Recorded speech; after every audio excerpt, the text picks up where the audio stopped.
How's it going, everybody? Brian Alvarez here on Wrestling Observer Live. We are here every day, Monday through Friday, noon Pacific, 3 Eastern, Sunday, 3 Pacific, 6 Eastern. We got a lot of stuff to get into here today. It's Tuesday here on the show, and yes, by the way, I am here today. I was not scheduled to be here today, but turns out there was a miscommunication in what time we were going to leave, and so I'm here. And so Mike's going to join us here in a moment, and we'll talk about all of the news. Last night's Raw show leading into the Tacoma pay-per-view stomping grounds, which it's looking like nobody's going to except me and my buddies. We're going to be heading out there to that show, and we can talk about that. Fyter Fest is going to be free. If you're a fan of All Elite Wrestling, that's going to be airing for free. We'll give you an update on that. There was some confusion last night on Wrestling Observer Radio, but I'll let you know what is going on there. We got updates from Raw last night. We got a SmackDown preview, including the return of Big E, returning to the ring for the first time since April. That's taking place here tonight. And, of course, as always, we'll take your phone calls, emails, text messages on everything. The phone number, 844-411-5411. That is toll-free, 844-411-5411. You can send your text messages to 425-780-7566. What did you think about Raw last night? I have a prediction here. Boldly going out on a limb here. I predict this Raw is going to do a horrible number. Like one of the all-time worst numbers. Dave does not believe that it can fall below Christmas and New Year's. But I'm thinking that there's a chance that it falls below Christmas and New Year's. May not. He may be right about that. But I'm thinking that this show is going to do a wretched number. And unfortunately, I don't think we'll know by the time the show goes off the air. The numbers usually come in about 5-10 minutes after the show ends, but they will be up on WrestlingObserver.com as soon as they're available. I'll tweet them out as well.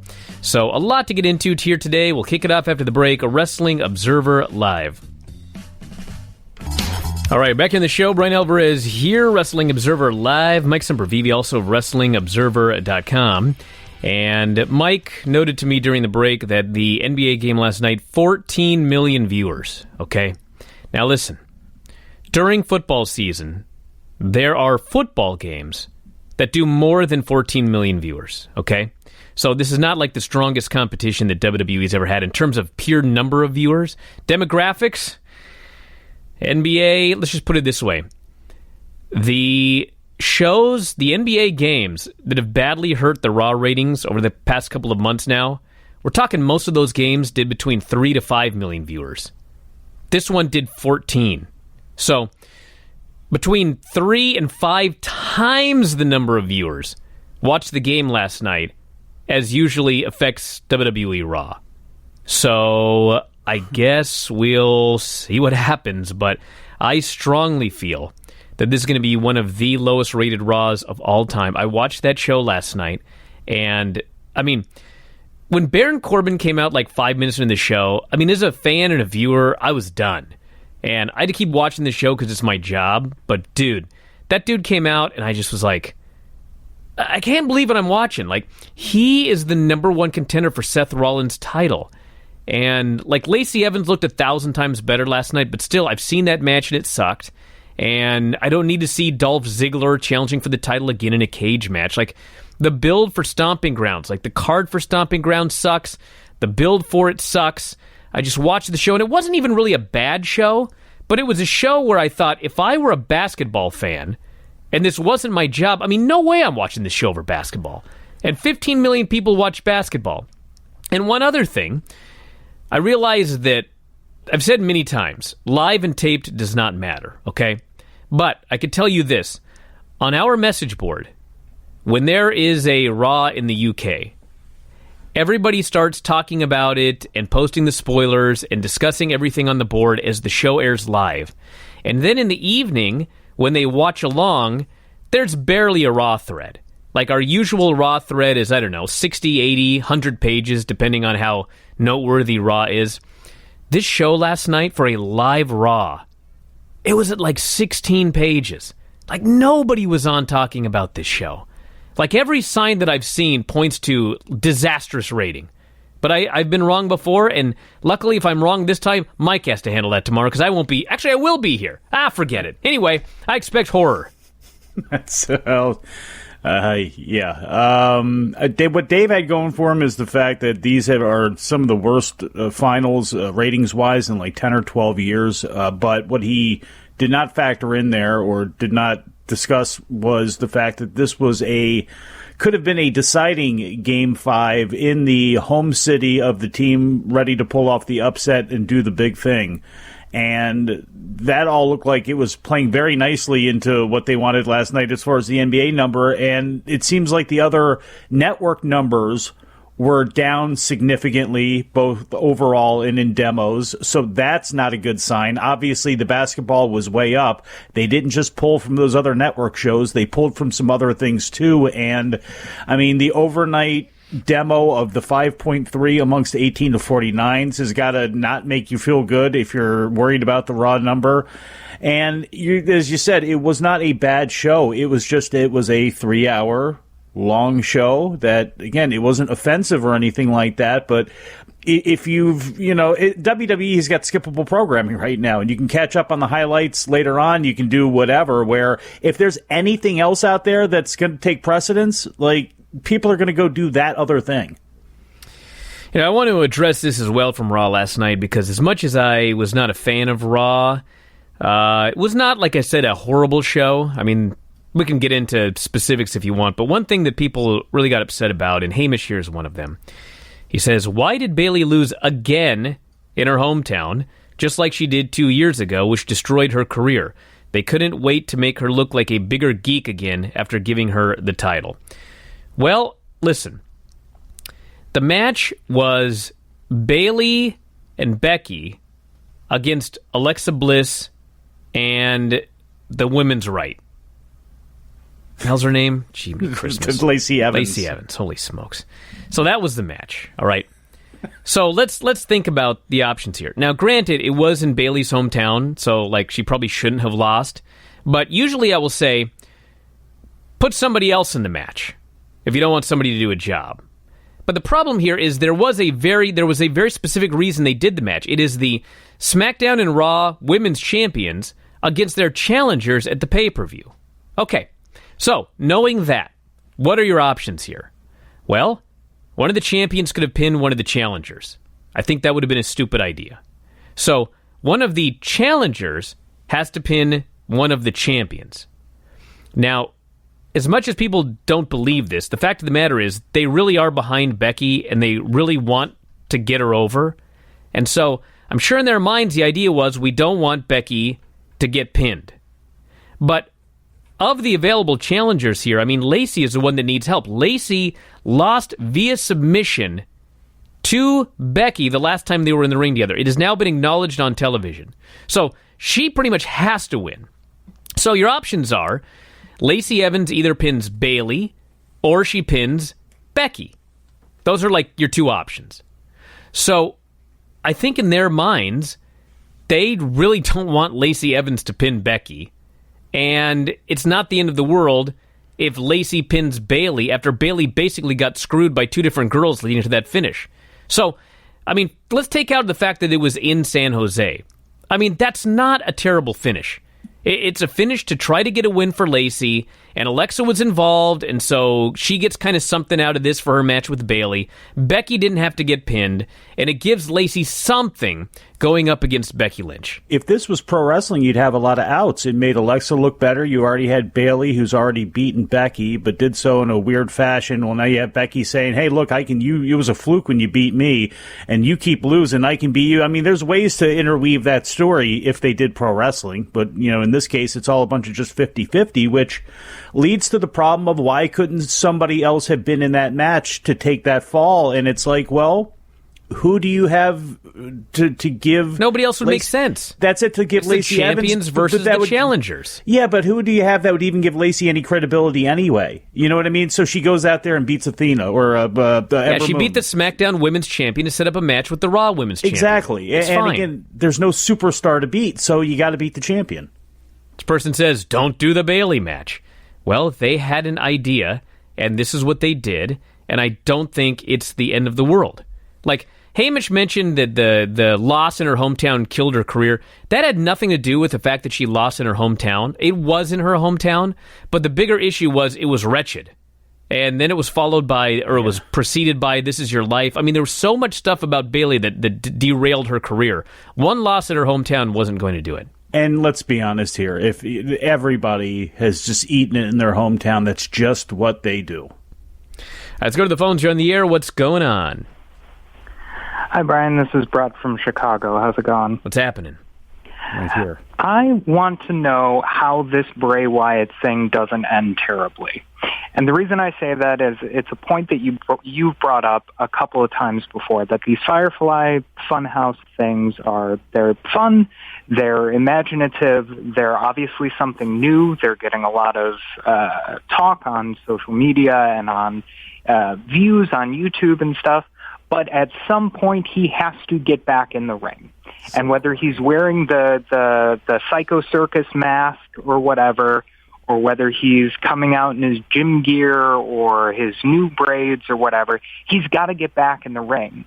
And he's going to just wrestle as Bray Wyatt again. How do you, and Mike, how does this end well? What can he do when he gets back in that ring with this new character that doesn't just turn into old Bray Wyatt? Does he have to change his style? Well, he's not going to change his style. Whatever. I mean, he's been in the system forever, so I don't think the style's going to change. He may add some new moves or something like that, but listen, I don't know what they're going to do, but and listen, my idea that I'm going to tell you right here is guaranteed to fail, okay? Because it's WWE. But if you watch those promos, if you watch the Firefly Funhouse, Bray Wyatt is a babyface, kind of, but he has a very dark heel side to him that comes out here and there. So you almost, if you had a brilliant person putting the show together, like you could maybe even do a character where when he's Bray Wyatt with no mask on, he is a babyface that is trying to do his best. And he doesn't always do his best. He's obviously a very troubled person, and sometimes bad things happen. But he's trying to do his best. That's what the Bray Wyatt character on Firefly's Funhouse is. But when he comes out with that mask on, he is not a good guy. And he is a heel, and he destroys the baby faces, and he does horrible things. Like, this is a character that could be done if you had somebody brilliant putting it together. They don't.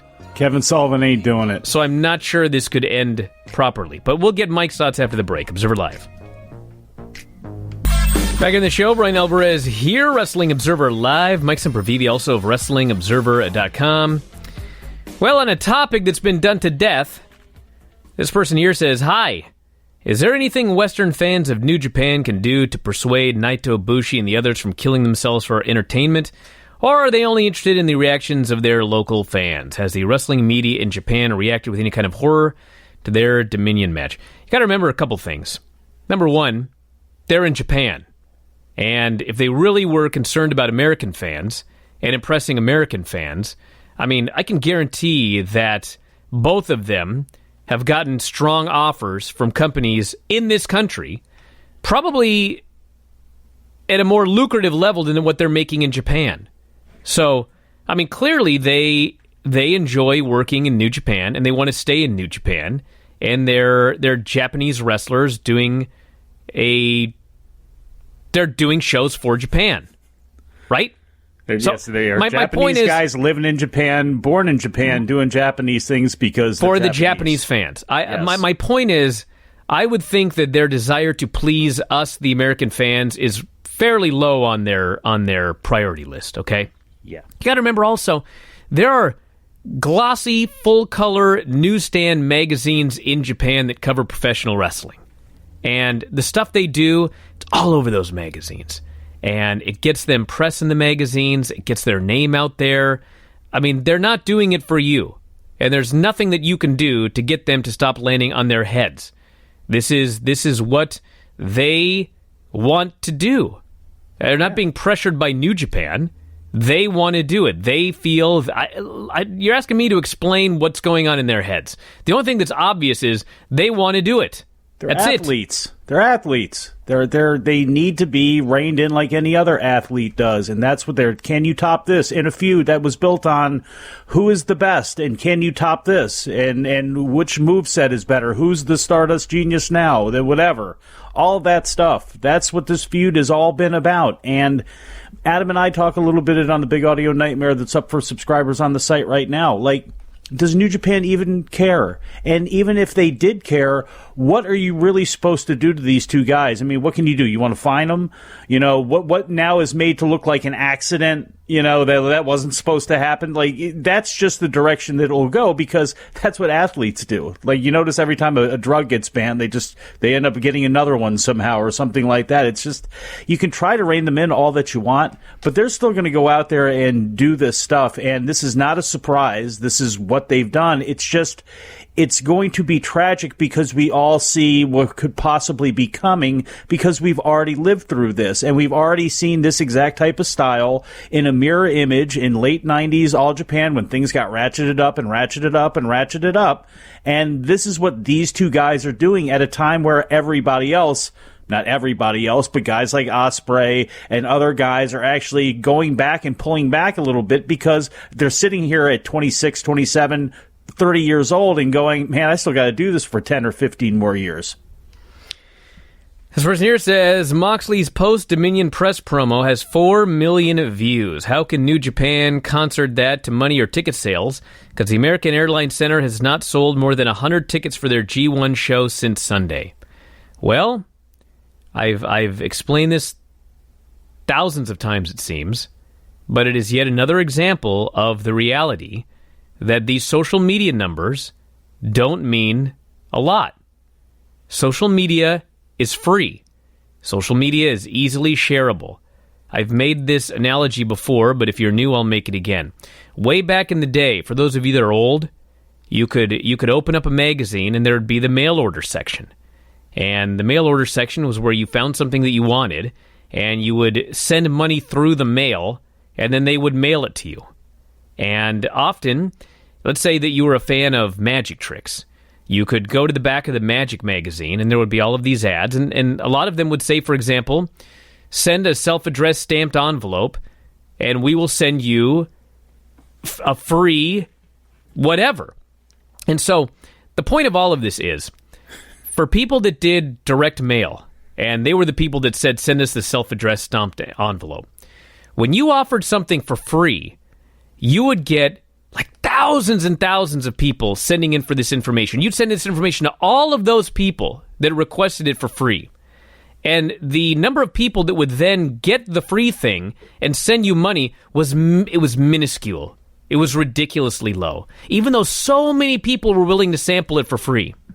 Now, if you were that magic company and you said, send us $1, that's it, $1, not $5, not $10, $1. Even lower, you could say, send us 50 cents, and we will send you this information. They would send that information to the people that sent them 50 cents, and those people that were willing to spend even 50 cents, the response rate for those people was sky high. Because you have to be willing to pay. This social media stuff, yeah, what do I have right now? 86,000 followers on Twitter? Like, do you think that when I had 860 followers on Twitter, now that I've got, 100 times that many? Do you think that I'm making 100 times more money than I was making when I had 860 followers on Twitter? No. 86,000 people, I can't send out a tweet that goes, hey, send me $1 and get $86,000 back. Social media, that's not how it works. So yeah, it's got 4 million views. That means nothing. And we've talked about it before, like the Young Bucks. They do their being the elite. It's got 250,000 views for every episode on Twitter. What does that mean? It means nothing. Now, what does mean something is when they put their T-shirts in Hot Topic and they sell 500,000. That means something. What means something is when they put tickets on sale for an event and they sell the event out in 4 minutes. That means something. But random, large social media numbers, it means nothing. WWE social media numbers, they're touting 1 billion social media followers. How many people are in the world right now? 8 billion? Are we at 8 billion right now? So 1/8 of the earth is allegedly following WWE on social media. Meanwhile, they can't sell tickets to Tacoma for a pay-per-view show. Their numbers across the board for wrestling, their actual wrestling business, tickets sold, and et cetera, they're at I can't say they're at record lows, but they're hovering in there. They're making money off television. So they're just numbers, and they don't mean anything. So no, there's nothing that they can really do to turn those 4 million people watching on social media to ticket buyers for the show. The only thing that will sell tickets to New Japan's G1 kickoff at the American Airlines Arena is they got to present something that people are willing to fly out and see. And that's it. That's it. Their issue there is they need a whole publicity and marketing recorrection when it comes to the United States and how to deal with this market. It's almost, I want to say it's completely separate, but it's completely separate. I mean, there are issues with that. It doesn't even matter. And, still, too, I mean, with the Moxley and Amino thing, it's great, and he's going to be in the G1, but he's also not one of their guys either. So it's like, again, that thing was nice, but it's not, people hoping we're going to get, and again, we're going to get him in the G1, but I don't know how active Moxley's going to be and how much they're going to put him in a position to heavily be in the mix doing things. You know what I mean? I don't know. This person has a good point here, too. He goes, let's talk about social media numbers.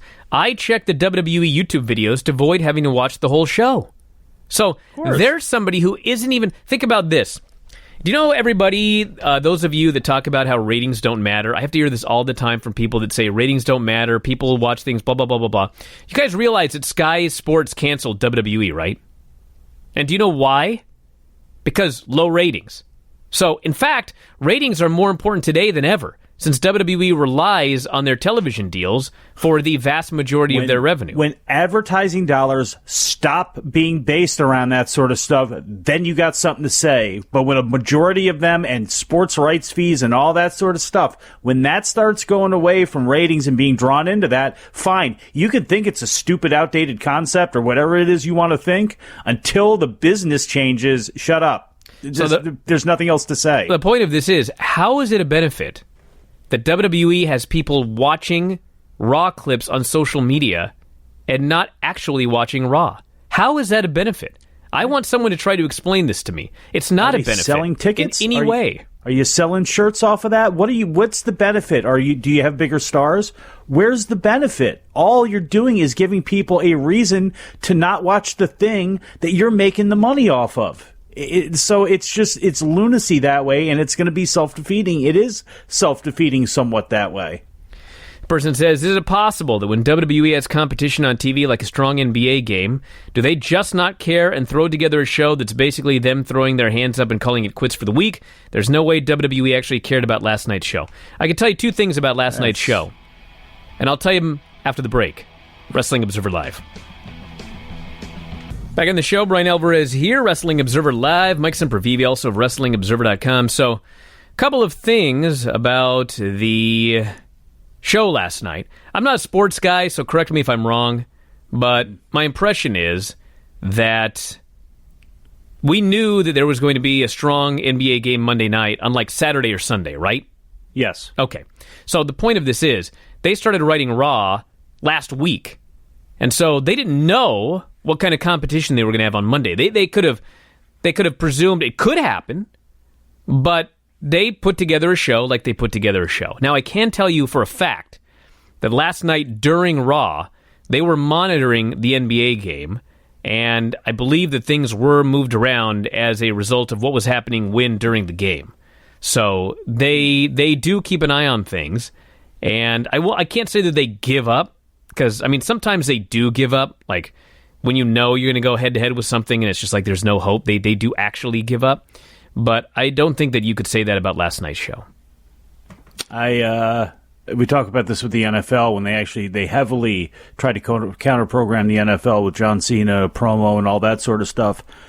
They can do that, and again, there's probably somebody that should be monitoring that inside the company, but when it comes to creative, I mean, you should just put your nose to the grindstone, doing your own work, and know that what you put out there, if it's that much better, Like, that's where your focus needs to be, not worrying about what the other guy is doing. As soon as you do that, you take the L.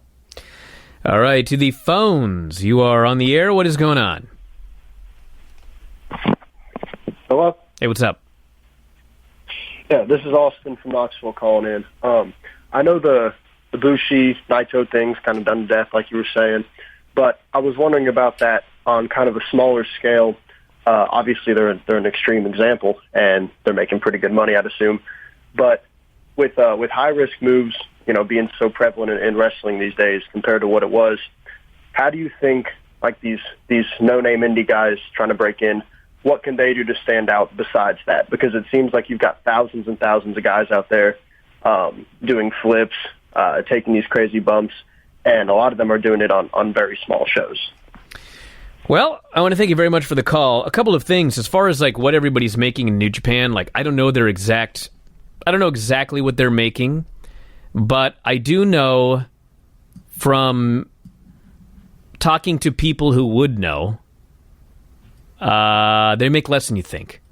And guys like Nakamura, I mean, I know that some people think that Nakamura came to WWE because he felt like he couldn't work at a certain level anymore, and he figured he would just go to America. But, I mean, there's plenty of guys in New Japan that fit just fine into all of the cards, and they're not out there having 5-star matches every night. I mean, there would still have been a place for Nakamura in New Japan. Nakamura came to America, and he came to WWE because they were offering him way more money than he was making in New Japan. That's why he came. And if you think about... I can't tell you this for 100%, but I'm like 99% sure. Since AEW started and WWE started offering people double the money to just stay with WWE, like there are people in WWE that are making way more than Ibushi and Naito, at least as of like a year ago.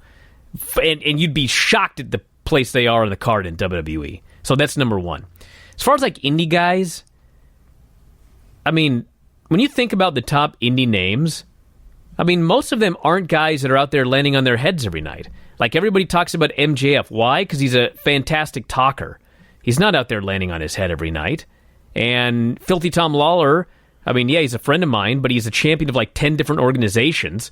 That guy's not out there landing on his head every night. Unless he's wrestling Ken Shamrock. No, there's a million ways to make a name for yourself, especially... Let me tell you something, everybody. And I can tell you this for a fact because I've been out there wrestling. Like, it's easier now than ever to get a reaction from this crowd. You prove that. Dude, in the 90s, the stuff you had to do to get a reaction from the crowd, and these crowds were so mean. It's just like... now you look at these crowds, and you go to a PWG show, and there's like one fan that's causing a ruckus, and like the other fans all turn on him. I mean, dude, you can get over now doing nothing. I'm not saying you should do nothing. I'm just saying, like, you don't need to land on your head to get over today. You just have to have a modicum of talent. But, like, I remember going to see ladder matches with, like, Christian York and Joey Matthews, Joey Mercury, that I'm sure did not help Joey Mercury for later on in his life. But like, they were always doing insane things. People on the indies to get noticed, to make a big splash. I mean, look at what Randy Savage and like Bobby Eaton were doing back in Chattanooga, in 1977 in front of, 500 people or whatever it was. It's like, there's always going to be somebody trying to ratchet it up and take it to the next level. It's just, how often should you do such a thing? And when is it appropriate to do such a thing? And it's usually not, but guys are going to do this. This has always been the case, and they're always going to continue doing it, whether you should be or not. And listen, I want to make clear, I don't know what Ibushi is making right now, okay? My comment about Ibushi was based on like a year ago. Ibushi just signed a brand new, allegedly lifetime deal with New Japan. So I don't know what they offered him. I don't know what it was worth. But I still do think that you'd be surprised if you found out the money that a lot of those guys are making in New Japan. Can we cut the crap here for a minute, too? Because, like, Dave, people keep asking about why doesn't New Japan, why don't they work together? It's like, if you're New Japan, Can you tell me honestly why you would work for AEW? Can somebody explain this to me? When you have a company that was starting up, that was offering contracts, that wanted to take people from wherever they could because they're a new company trying to start including off New Japan. Exactly, including big players that...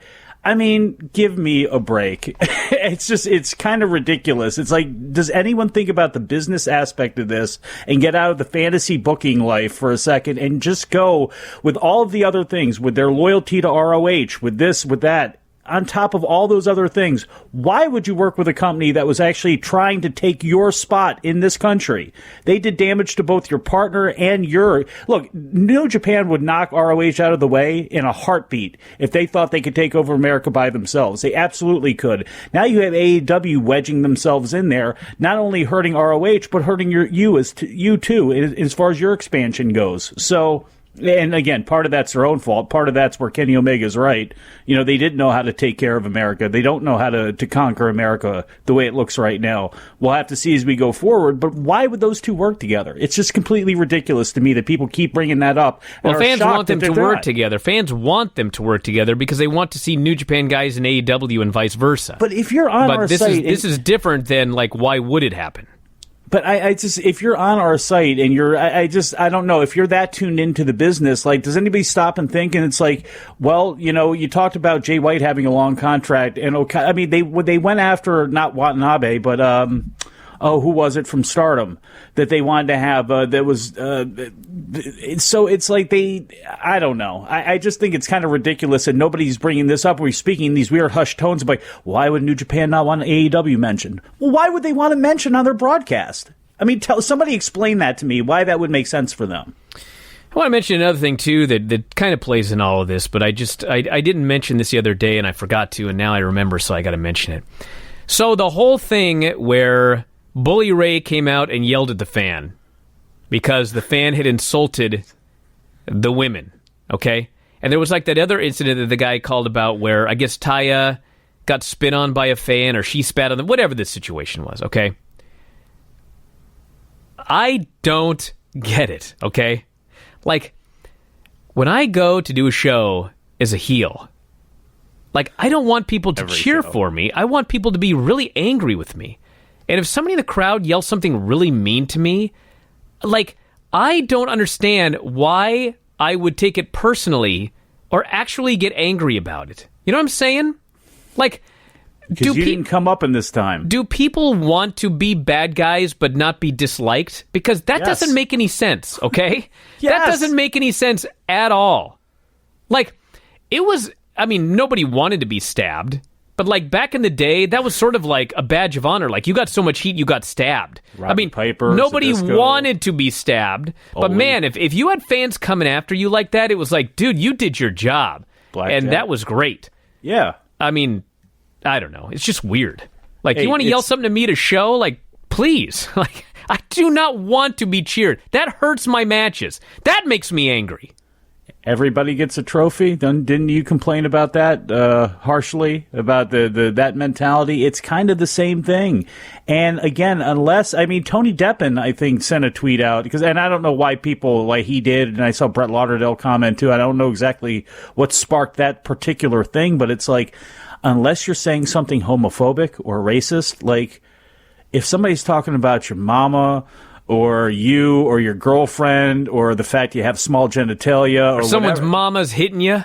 Exactly. Somebody's mama is getting on top of somebody's small genitalia who's not your daddy, and take that. Like, whatever it is, like, you're the heel. Whatever they're throwing at you, as long as they're not literally throwing things at you, like, that's what you wanted. It was just a different time, and you see some of the older heads on Twitter and that have been asked about this stuff too, where it's like, whether it be a Jim Cornette or a Missy Hyatt or somebody like that, where it's just kind of shrugging, and it's like, well, you're doing your job then. So Paul here, this is on the subject of Bully Ray. He goes, holy smokes, almost the exact same thing happened to me at an ECW show in Staten Island, New York around 1996. And he says, Bubba comes out with the Dudleys as a babyface.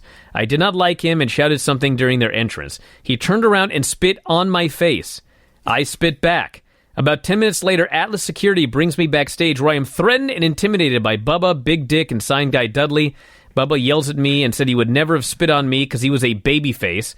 I think it was intermission, and after several minutes of berating and arguing, they let me go back to the show. He says you can 100% confirm this with Mike Johnson. And then, I think I even got another one. See if I can find it here. I know I got a few of these. I say, okay. Being one of the more genteel things that happened at an ECW show. This is from Gary. He says, just wanting to give a little context for something similar that happened to me in Belfast last year. There were two guys at a local indie show who were there with one of the wrestlers. They had a few drinks. Maybe their lips were loosened because of it, but they started making some very disparaging comments about two of the women. Few people were noticing it, and I posted a tweet related to it. About 1 minute, literally after I tweeted, the owner-promoter came out to me, asked me who it was and what they said. He went to the wrestler they were with, set all three straight, allowed them to say, but put the two guys and his roster wrestler who knew them in the back corner of the bleachers. I also got texts and messages from roster wrestlers who weren't there about what had happened, as they thought it was out of order. They all knew that the company owner would sort it properly and react accordingly. Not like Ring of Honor, he said. Just wanted to give a similar example of how it was handled much differently. So, that's the story. And I guess they're still investigating the situation. So I don't know what's going on. Investigating the investigators now, or what? This has taken way too long, is it not? Or I guess we have a legal. Well, I guess then again, they had a big enough legal department to chase WWE at Madison Square Garden, so maybe they're better just shutting up and letting it go. Listen, I don't know what's going to happen, but I'd much rather that they extended the investigation than to just say we're going to investigate this, and the next day saying, we investigated it, we're done. Fair enough. Moving on. Person wants to know if Omega's going to be in G1. I don't know. My gut tells me no. No. My gut tells me no.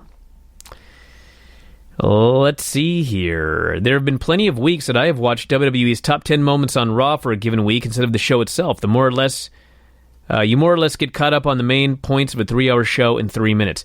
Hey, my buddy Craig the other day, Monday actually, his son walked into the room and he said, hey, you want to watch Raw with me? And his son, who's, 12, 13 years old, just said, nah, I'm good. Yeah. And that's why you didn't tell him you were doing a show. That should be your future audience.